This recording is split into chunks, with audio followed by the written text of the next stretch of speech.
The assassination of Hardeep Singh Nijjar, chief of the banned Khalistan Tiger Force, and an alleged terrorist according to the Indian government, sent shockwaves through the international community. The investigation into the murder of a Sikh leader at the heart of all of this is ongoing. No one has been arrested. There is security camera video that shows a little bit of what unfolded that night in June in Surrey. Nijjar was gunned down by two unidentified assailants outside a Sikh temple in Surrey, a city in the western Canadian province of British Columbia, on June 18th of this year. That car was used as a blocker car to block Mr. Hardeep Singh Nijjar in while the assassins came and shot at him from the driver's seat. That car made its way out, and quickly after that, the assassins, they moved. The incident not only claimed a life, but also triggered a diplomatic confrontation between Canada and India, as Canadian Prime Minister Justin Trudeau publicly accused the Indian government of complicity in Nijjar's murder.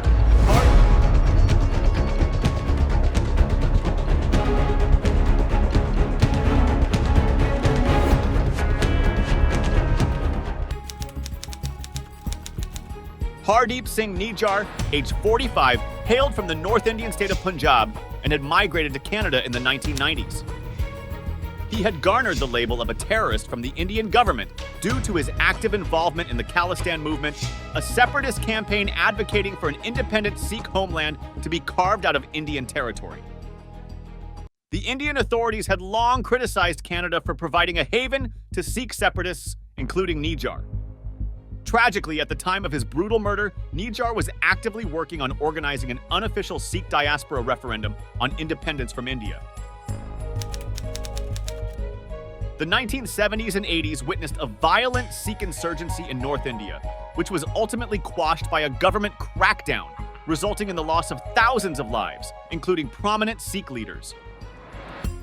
Although the active insurgency ended decades ago, the Indian government has consistently maintained that Sikh separatists are attempting a resurgence.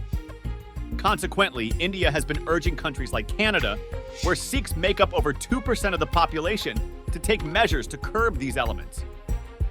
In March, Indian Prime Minister Narendra Modi summoned the Canadian High Commissioner in New Delhi to address Sikh independence protests in Canada, further straining bilateral relations.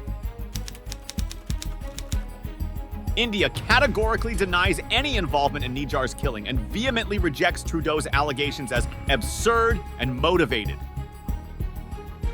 Over the past number of weeks, Canadian security agencies have been actively pursuing credible allegations of a potential link between agents of the government of India and the killing of a Canadian citizen, Hardeep Singh Nijjar.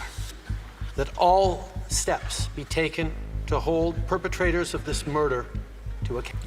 In the strongest possible terms, I continue to urge the government of India to cooperate with Canada to get to the bottom of this matter. In retaliation, India expelled a senior Canadian diplomat, urged Canada to track down terrorists and anti-India elements, and issued cautions to its nationals in Canada regarding growing anti-India activities and politically condoned hate crimes. Visa services in Canada were suspended, and though the Indian External Affairs Ministry spokesperson Arindam Bagchi acknowledged security threats, specific details were not provided. Canada has long-standing ties with India, with 277,000 Canadian tourists visiting the country last year, cementing Canadians as a significant travel demographic. The repercussions of these events have rippled across Canada, affecting not only diplomatic relations but also resonating with the populace, especially those with connections to India. Meanwhile, the Canadian High Commission in New Delhi has maintained that its consulates remain open and fully operational, underscoring the need for enhanced security measures to safeguard its diplomats and consular officers. Canadian officials claim that the allegations against India's involvement in Nijjar's killing are rooted in surveillance of Indian diplomats in Canada, supported by intelligence from a major ally. The communications reportedly involve Indian officials and Indian diplomats in Canada, with some of the intelligence furnished by a member of the Five Eyes Intelligence Sharing Alliance, which encompasses the US, Britain, Australia, New Zealand, and Canada. The identity of the source of this intelligence remains confidential, with no disclosed information regarding the content of the communications or the methodology employed in their acquisition. These revelations emerged after India reduced its diplomatic staff and ceased issuing visas to Canadian nationals. We have, pointed out to them that this is not Government of India's policy, but if they are prepared to share with us specifics and anything relevant, we are also open to looking at it. In the fact that there are individuals and organizations who are clearly involved with violence and illegal activities in India, who themselves declared it. I mean, it is not a secret, and that they continue to carry on with their activities in Canada. The strain in Canada-India relations is evident, with recent interactions between Trudeau and Modi during the Group of 20 summit hosted by India being notably tense. Canada subsequently canceled a planned trade mission to India, temporarily halting progress on their trade agreement.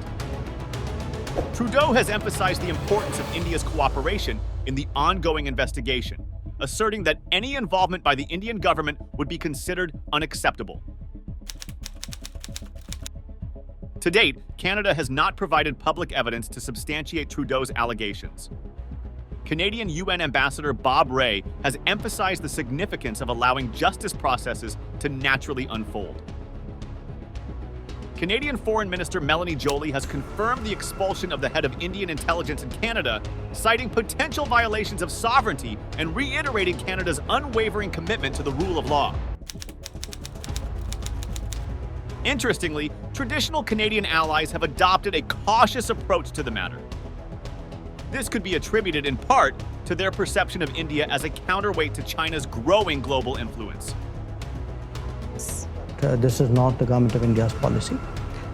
Two, we told the Canadians saying that, look, if you have something specific, if you have something relevant, let us know. We are open to looking at it. The United States has been in contact with both countries regarding Canada's allegations.